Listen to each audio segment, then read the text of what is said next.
to indicate of something else, and that is the marriage between Christ and the church. Let me explain deeper.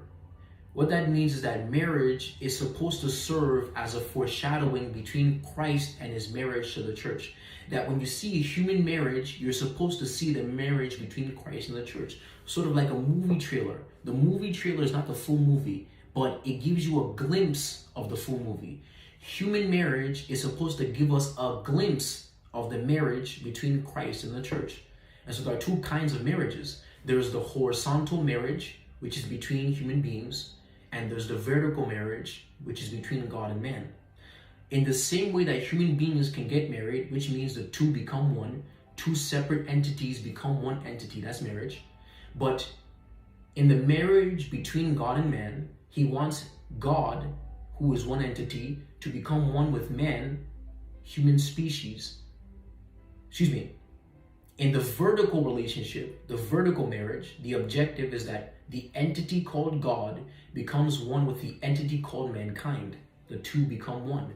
And so on the horizontal plane, you have a male and a female who become one. On the vertical plane, you have God and man who become one. Now, God wants to become one with mankind. So he gave us human marriage to reveal to us that the same way you see this male and female becoming one, I want to become one with you in the same way. So it's a foreshadowing. It's showing you beforehand what God wants to do. So he's showing you in the physical realm a male and a female becoming one. Two separate entities becoming one entity. And he's saying that the same way you have these two separate entities becoming one entity, we are two separate entities, and I want us to become one entity where God and man are one, indistinguishable, indiscernible, that man speaks like God, man thinks like God, man acts like God. They're indiscernible. Jesus says, I and my Father are one. So in the same way that man can marry man, man meaning the human being, human beings marry human beings, which means that two separate entities become one entity, God wants to become one entity with mankind. So marriage serves as an adumbration between Christ, who is God, and the church.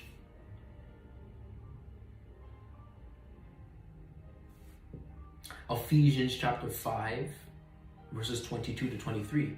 Wives, subject yourselves to your own husbands as to the Lord.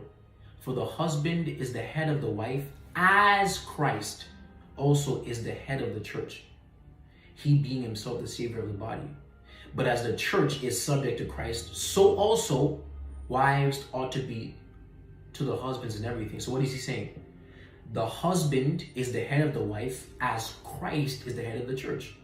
The wife is to submit to the husband as the church submits to Christ. Why does the husband have to do what Christ had? Why does the husband have to do what Christ does and the wife has to do what the church does? Why? Because this human marriage between husband and wife is to foreshadow the marriage between Christ and the church. So whatever the husband is commanded to do is exactly what Christ does.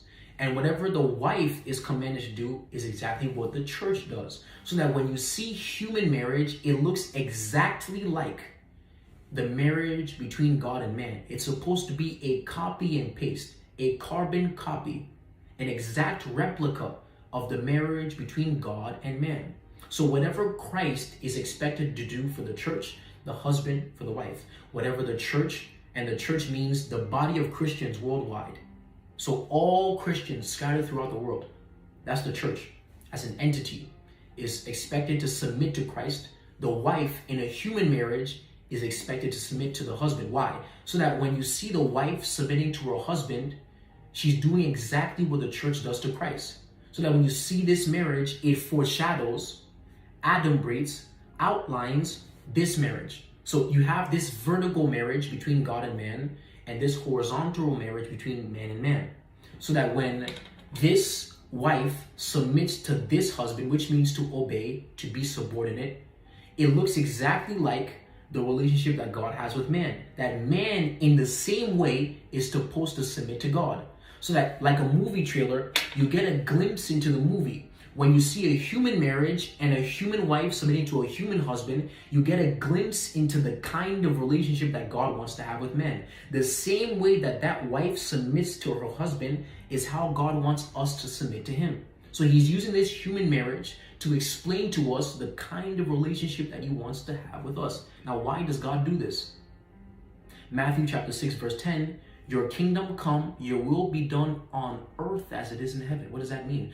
God wants what we do on earth to reflect his perfect will in heaven. So God's perfect will in heaven is that he wants to marry mankind, vertical marriage. And so he gives us horizontal marriages between humans, so that what we're doing on earth reflects what he wants to be done in heaven, or his perfect will in heaven.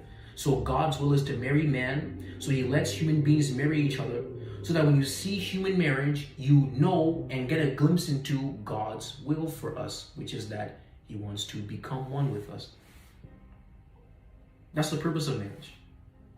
Number one, the bearing and rearing of children. Number two, to adumbrate the marriage between Christ and the